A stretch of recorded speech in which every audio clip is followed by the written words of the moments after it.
Things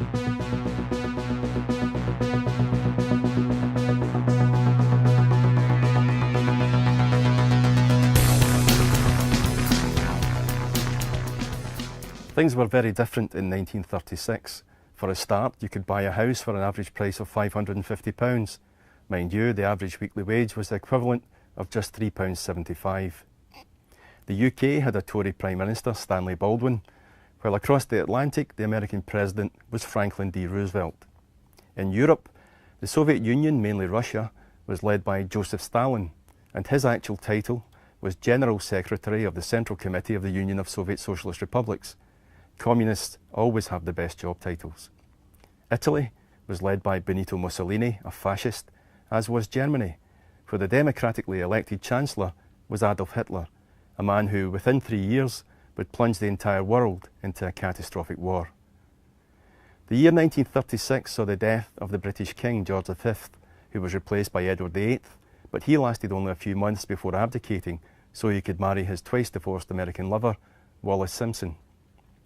Locally, the Cunard liner Queen Mary was conducting sea trials in the Clyde ahead of its maiden voyage, and there was a by-election to select a Member of Parliament for the Greenock constituency. Almost 80 years ago, politics also looked very different from the situation most of us would recognise today. In 1936, it had been just 8 years since the vote had been given to every adult member of the population, and that was only those over the age of 21. Back then, elections had mainly been contested by just two parties, the Conservatives and the Liberals. In 1936, the fledgling Labour Party was still 9 years away from forming its first majority government. The SNP was only 2 years old and was little more than a pressure group agitating for largely undefined additional powers for Scotland.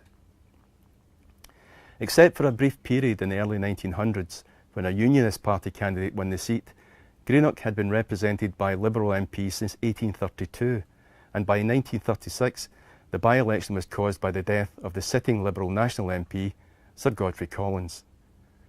Collins was the most senior politician north of the border, having held the position of Secretary of State for Scotland. He had represented the local seat since 1910. When the date for the by-election was set for November the 26th, 1936, the Liberal Nationals selected V.E. Cornelius to, as they saw it, succeed Sir Godfrey Collins. The Conservatives didn't field a candidate. However, the Labour Party stepped forward to contest the election, putting up a lawyer called Robert Gibson. And when the votes were counted, Labour and Robert Gibson had made a spectacular breakthrough, taking over 20,000 votes and securing a majority of 2,604. So, in 1936, for the very first time, Greenock and the surrounding area had a Labour MP, and that was something local people were to get used to. There have been 18 UK elections since 1936, and at every one, Greenock has elected a Labour MP. Over the intervening 8 decades, the standing joke became that because the Labour vote in Greenock was so large, they didn't bother counting it, they simply weighed it. Now, fast forward through those almost 80 years to 2015 and to the UK general election. As campaigning began, opinion polls were predicting the SNP were serious contenders here in Greenock and Inverclyde, where there has been a Labour MP since Robert Gibson first took the seat in 1936. Was it really possible that the Scottish National Party could overturn 80 years of Labour dominance? Let's see how it turned out. The 2015 UK election came just 8 months after the national referendum on whether or not Scotland should become an independent country. The outcome saw a 10% majority for remaining within the British Union. In Inverclyde, though, the result could not have been closer. The No to Independence side won by just 0.1%, much closer than had been expected in a constituency where the pro-Union Labour candidates held the seats in both the Scottish and UK parliaments. When the closing date for nominations passed, the returning officer for Greenock and Inverclyde announced the 2015 election would be contested by 6 candidates. Michael Burrows, United Kingdom Independence Party; Ronnie Cowan, Scottish National Party; Craig Hamilton, Cannabis is Safer Than Alcohol; George Jabbour, Scottish Conservative and Unionist Party; Ian Mackenzie, Scottish Labour Party; and John Watson, Scottish Liberal Democrats. In reality though, the contest was going to be a straight fight between Labour and the SNP, and it was the Nationalists who produced the first sign of election activity when they opened a campaign hub in a double-fronted shop on Greenock's West Blackhall Street, the main shopping area of the town. Well stocked with campaign materials, the SNP facility showed the party's serious intent, providing something of interest even for the very young prospective supporter. Within days, Labour too had opened a campaign base. However, the public face of the campaign to re-elect sitting MP Ian Mackenzie was more modest, located in a former jeweller's shop in a relatively quiet part of West Stewart Street. The greater prominence of the SNP was actually to become a feature of the campaign. Initially, locals went about their business almost oblivious to there being a hotly contested political fight on their doorstep, but that was to change. Labour and the SNP began street work in April, and again, the SNP made clear it was in the contest to win. Campaign's going very good locally. Politics has obviously changed, so we're getting a lot of engagement off of people that never really were interested in politics before, particularly young people. So last night I was out helping Ronnie's team, and I had a kid that was 12 wanted to leaflet me. We've never seen that before. That's the referendums kind of influence doing people. Locally, we're very popular here. I remember elections before when people just weren't interested. Labour candidate Ian Mackenzie, though, was confident locals would continue their support for him and for the party. He led from the front as activists took Labour's message to the streets. A son of Greenock, one foot in the grave actor Richard Wilson, endorsed the Labour candidate, but the SNP was quick to play down the celebrity intervention with a poster in their campaign hub. On Super Saturday, the last Saturday of the campaign, the SNP organised a high-profile public day of action to show locals the party meant business and was genuinely taking the fight to Labour. For Labour, though, the last Saturday of the campaign continued to focus on previously tried and tested tactics such as door-to-door canvassing across the constituency in an effort to identify specific supporters. At the SNP Day of Action, the party's own Greenock-born celebrity supporter, actor Martin Compston, turned out to back Ronnie Cowan. At the end of the day, it comes down to local candidates winning it, and I do think Ronnie's been making the man for good for far too long. And Inverclyde, Labour have took our vote for granted, and you can see it's, I think, the first time I've actually had to campaign. So again, at the very least, they've had a bit of a kick up the arse, you know, and saying they have to go out and actually prove to people and try and inspire people instead of terrifying people into voting. So I hope, I mean, this is definitely a swing seat. You know, it's been a Labour heartlands for a long time, and mainly because we're a left-leaning town. But I think now the SNP are the left party of Scotland. You know, they've occupied the ground that Labour have deserted, and that's why you see Labour voters across the country going to the SNP in droves, and I hope on a local level we can win it here. Also in town was the SNP deputy leader, Stuart Hosey. What we plan to do is end austerity, and it's communities like this in Greenock, throughout Inverclyde, who've suffered most with the Tory cuts, and the huge disappointment for us is Labour signed up to the same 30 billion of Tory cuts that George Osborne announced in January. We need to say enough is enough to that, put an end to it, stop austerity, stop the pain of the cuts for ordinary people. In a nearby street, Ian Mackenzie and Labour activists continue to pursue traditional and previously successful campaigning. Meanwhile, the Conservative and Unionist Party candidate, Syrian-born George Jabbour, cut a lonely figure, often campaigning on his own and coming to the attention of the Greenock police when he tried to grab a space in the middle of the SNP's public day of action. Mr Jabbour, though, had a well-rehearsed pitch he hoped would endear him to the public of Inverclyde. Inverclyde has a proud history in engineering and industry, and James Watt has been my hero since my teenage years. Actually, the work that James Watt has done on energy, physics, power, has revolutionized the world. 200 years after his passing, some of the concepts he designed still affect many aspects of our daily lives, from planes to trains to TVs, fridges, and even light bulbs. Light bulbs actually around the world, they have the letter W written on them. W obviously refers to Watt, James Watt. So you have numbers like 40 watt, 60 watt, 80 watt. So if you think about it, James Watt, the son of this town, has literally enlightened the world through his work, and he continues to do so even today.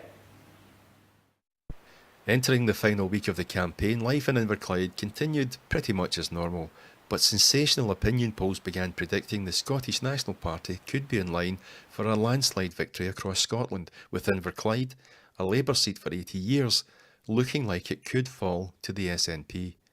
The party's Ronnie Cowan and Labour's Ian Mackenzie were being cautious as polling day neared.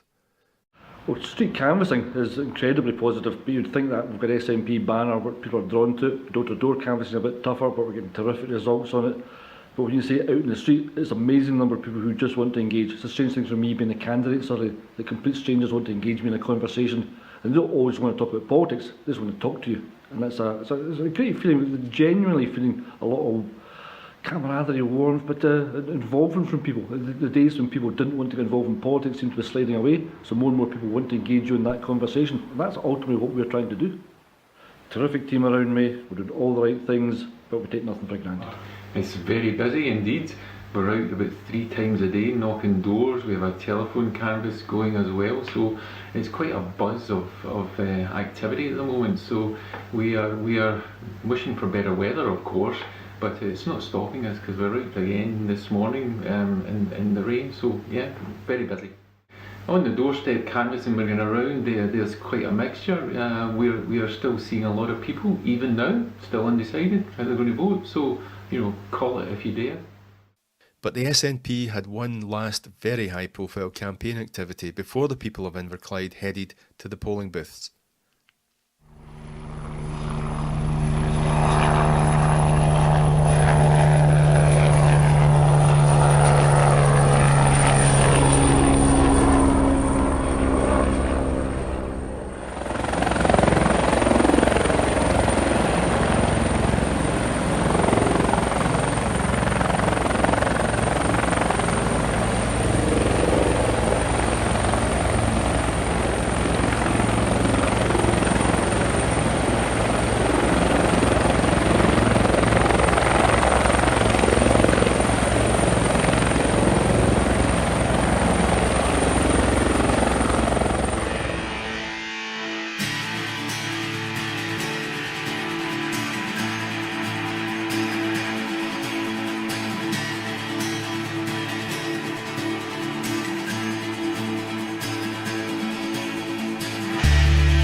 Thursday, May the 7th, with the talking done, the campaigning completed and votes cast, the focus turned to Greenock's Waterfront Leisure Centre, location of the election count. Ballot boxes from across the Inverclyde constituency began arriving shortly after polls closed at 10 p.m, and tellers began counting the all-important votes. Representatives from the political parties watched closely, carrying out ballot box sampling, trying to gauge how things had gone for their candidate. The SNP's Ronnie Cowan looked apprehensive as he arrived at the count, while around the room tension was evident as ballot papers were placed into piles representing the votes for each candidate and, for the first time, giving a clear indication of how things were going. For Labour's Ian Mackenzie, there was a look of resignation, suggesting that maybe the opinion polls had been correct and it might not be his night. Meanwhile, SNP activists were beginning to smile. Inverclyde Council's Labour leader, Councillor Stephen McCabe, was asked how he thought things were looking for his party at that stage. The pattern of voting is very variable, which we saw in the referendum. There were areas that were heavily yes areas and areas were heavily no areas, and it depends what boxes are out as to how the position at this point in time is skewed. So I think it is early stages. I would certainly say, on basis of the boxes that have been out so far and verified so far, the SNP are ahead. For the SNP, Councillor Chris McAulay had a similar view. A quick glance down there and it's looking decent, I would say, at the moment, so I'm quietly confident. The national trend's obviously saying that we're going to have a really good night, but obviously we'll wait and see before anybody starts celebrating. Later, as the night wore on and more votes were counted, two Inverclyde-based members of the Scottish Parliament, the SNP's Stuart McMillan and Labour's Duncan McNeill, spoke to Inverclyde TV.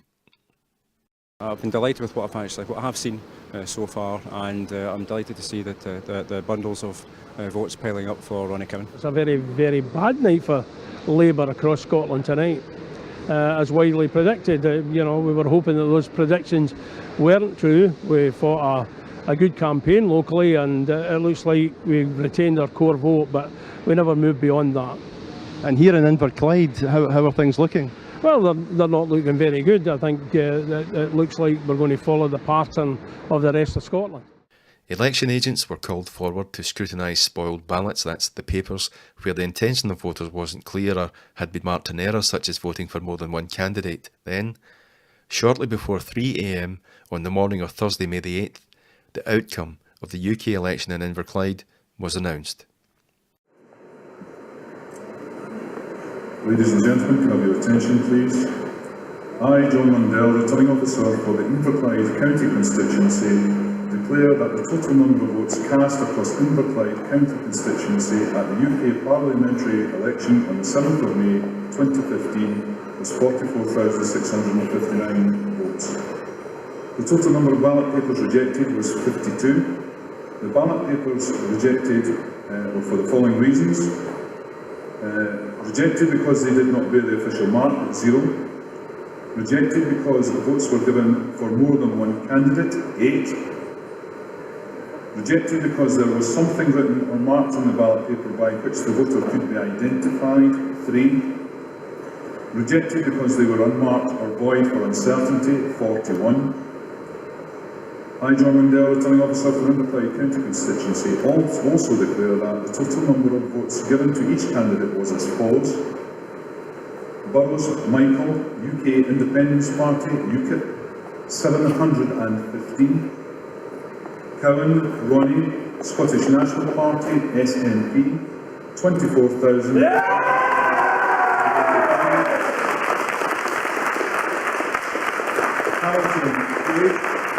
Candidates for Sake of Alcohol, 233. Jabber George, Scottish Conservative and Unionist, 4,446.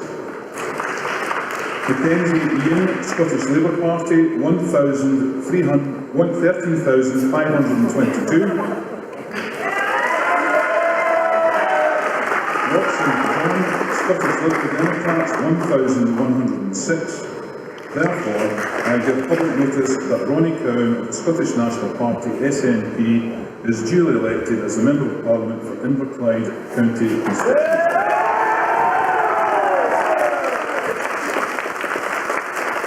I would like to congratulate Martha on his election, and I now give Ronnie the opportunity and the emphasis of the candidates to say a few.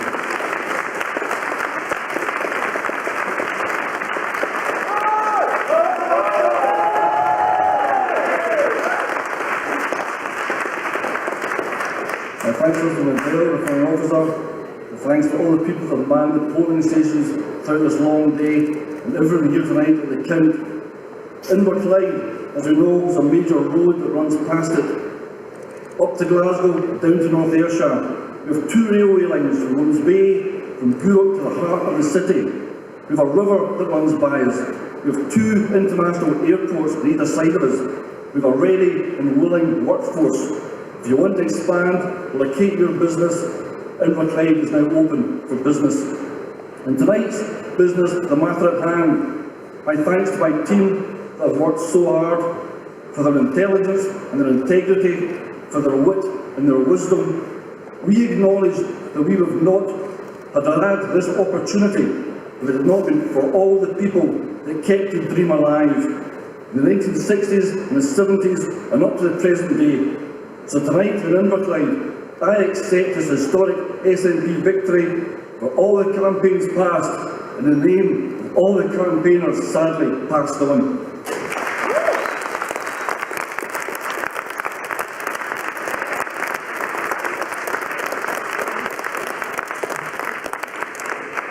If I can take this opportunity to thank a few people, first of all starting with the returning officer and his staff for the professional and way they've gone about their business this evening, and for all those staff who've manned polling stations throughout the day. Our gratitude, as our democracy simply could not operate without them giving up their time to make sure that that democracy is seen through to the final conclusion this evening. If I can thank Inverclyde, and it was a pleasure, Inverclyde, to have represented my hometown for the last 4 years in Westminster. And if I can take the opportunity to congratulate Mr Cowan and wish him every success, as I do wish Inverclyde every success in the future. If I can thank my family for their support throughout the years, and if I can special thanks to my son, who was my agent, who showed great years of maturity at taking up that position. For my wife, for her years of support throughout my term of office. And if I can thank the Scottish Labour Party, because it's an immense honour to have represented as a Scottish Labour Party MP. I wish Inverclyde well in the future and every success, and I'm sure and hope the people of Inverclyde will get that success. Thank you. And after almost 80 years of Labour representation at the UK Parliament, the election of 2015 rewrote history. Inverclyde now had an SNP MP. Ronnie, congratulations. How does it feel to be the MP for Inverclyde? That's a very new feeling. I'm not quite used to it yet. Obviously, I'm aware there's a huge task to be done here. I'm very proud to be sort of taking on that position. It's a great honour to represent Inverclyde. I hope for the next 5 years I'll be able to do that to the very best of my ability, because it's a big job to be done here. I said we've 80 years of labour waste here, and I've got to step up to that now. I'm happy to do that, and I think engaging with as many of the communities across Inverclyde as I possibly can, and do a lot of listening to what these people are saying, and see how we can take this area forward. What will be your priorities now that you are the MP for Inverclyde? I'd really like to see a bigger vision for the area, and that means we've got Labour on council. I've got to work with these guys and they've got to work with me. We've got Labour at MSP as well. We've got to get beyond all that and say, look at this area, what can we collectively do, and bring pressure on governments and local bodies to put money into here and put resources into here. And if we do a job for Inverclyde, we do a job for the community, everybody benefits from that, so that's got to be the priority. What has happened in Scotland that has produced this result we're seeing across Scotland tonight? You've won in Inverclyde, the SNP appear to be sweeping the board across Scotland. What's happened? What's changed? I think during the referendum campaign, a lot of people in Scotland got more politically aware and they've stepped up to it and they've realised that they can make a difference. We got close here in Inverclyde to 86 votes. And I think people thought, okay, we can do that, we can get there. I think the referendum campaign has given the people a voice, and the Scottish National Party has listened to that voice. We lost the referendum, but we've been winning ever since. And when you go to Westminster, you're going to be part of a very large group of SNP MPs. What do you see that group trying to achieve? Well, we said in the campaign that the more SNP MPs we return to Westminster, the louder a voice we can give to the people of Scotland. The louder a voice we give to the people of Scotland, the louder a voice I can give to Inverclyde. Ronnie, thank you very much.